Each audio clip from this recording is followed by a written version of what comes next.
What's up, guys? So today I'm going to be teaching you guys how to wave dash backwards. This is probably the question I get more than anything, is how to wave dash backwards, because I do it a lot in my videos. You see, always with Dante, I'm always wave dashing backwards and using it to create distance. You can use it to dodge missiles.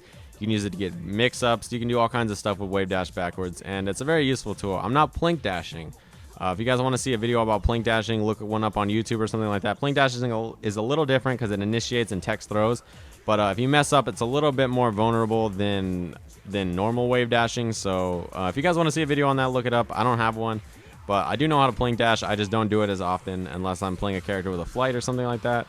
But anyway, into wave dashing. Wave dashing backwards is incredibly useful in this game, and you're going to find that it's the exact same with every character, but it's not the exact same. It's the exact same inputs, and it's always going to be the same inputs, and you're going to be holding your stick the exact same way or your controller the exact same way. But the speed at which you do it's going to be a little different based on the character you're playing, because each character's dash is obviously a little bit different, and they have a longer or shorter dash. Like, you know, this forward dash is a lot different from that forward dash, you see. And it's the same thing with wave dashes. Certain characters wave dash covers more space than others and stuff like that. So dashing in general in this game, you're going to find forward dashing to be significantly easier in this game than wave dashing backwards. And that's because it's just very easy to do down and not have your inputs messed up.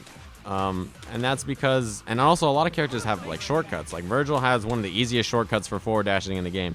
You hold forward and you hit two buttons. As long as you're hitting heavy, you hit any other button on your stick and you'll dash forward. The reason that is because Virgil has Stinger, so you get like an auto dash out of it, and it'll also throw sometimes. So that's really awesome. And you see, that's why a lot of times people put on swords and then they just dash forward like this, like 50 times or something, and that's because Virgil has an auto dash. So it's really, really easy to dash like that. So forward dashing is significantly easier, but that's not what we're talking about today. Today we're talking about wave dashing backwards. Now, you guys will find that when you try this yourself, certain characters are easier to wave dash backwards with, and that might just be comfortability or something like that, but that's pretty much the same. You're always going to have the exact same inputs. So I'll just do it a couple times real slow for you guys right there, and you'll see the inputs are exactly the same. It's down, back, back, down, back, back.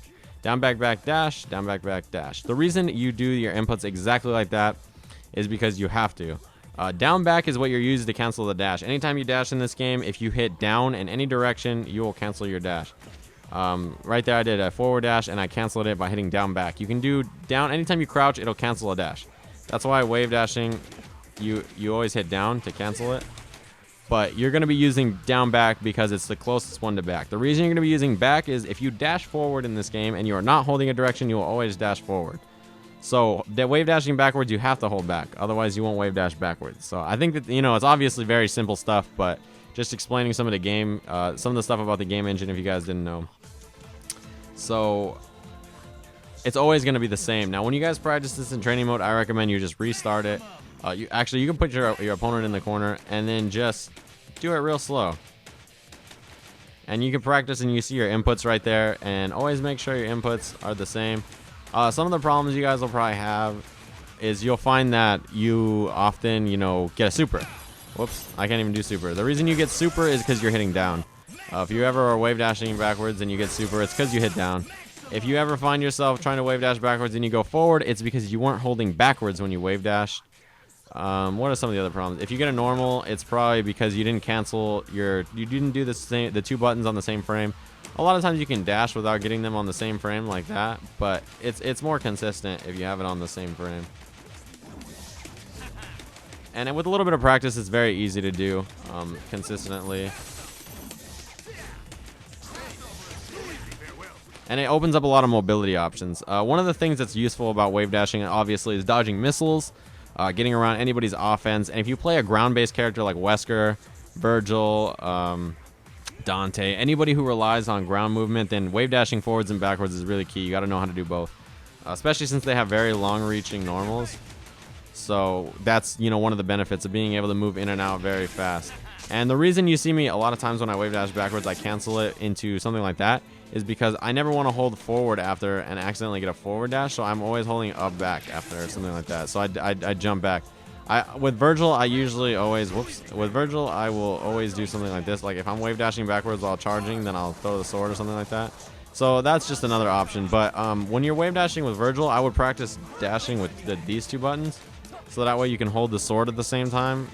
and you don't have to worry about it. Because when you're holding the sword, some people will have trouble wave dashing with like these two buttons, and then switching to these two. It's the same thing. It's just different buttons. That's all.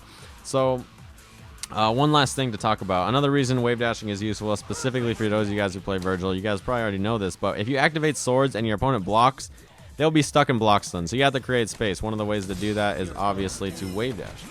And then you can throw the sword. We wave dash backwards with the sword. You see I get extra hits like that. And that's because you create more space and the sword has longer to move. So I know this is probably very basic for a lot of you guys out there. But if you know how to do this already, this is, this isn't for you. I mean, obviously you might have learned something about the engine or something like that while doing this. But this is for those of you guys who have questions about wave dashing. I hope this has been helpful, a little informative. Probably a little boring. I apologize for that. But sometimes you gotta get a little bit boring, and that's just the way it is. So I hope you guys have enjoyed this, and I'll see you guys later.